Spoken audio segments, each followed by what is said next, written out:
खाना पीना ना बनैले बाड़ू भोरही से मुँह लटकैले बाड़ू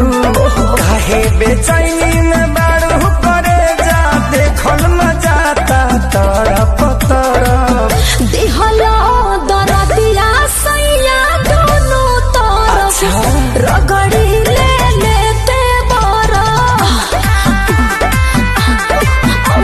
जैसे चिपक दीवार से वही चिपक जा तू अपन भतार से ढेर दिन पनहर से अइलू हकार से रात भर मजा जलेबे दो तू प्यार से आज भर ढेउ दा ढोढ़ी जाने छेउ दा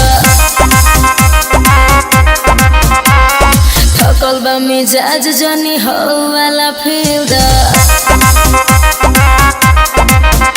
नैहर में रही चाहे ससुरा में रही दोनों जगहिया पर काम होवेला यार टोवेला तो भतार रोवेला भतार टोवेला तो यार रोवेला ए हो केसिया सहावा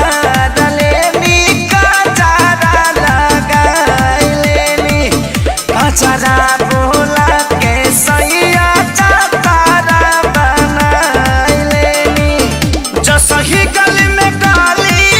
सटैनी हो सैया जी हाथे मुसो कैनी हो राजा जी हलके मुसो कैनी हो दिन भर के हम आइल बनी काम हो गइल शाम कुछ कर इंतजाम हो सुना तारू हो बोली ना जी दिन भर के हम आइल बनी काम हो गइल शाम कुछ कर इंतजाम हो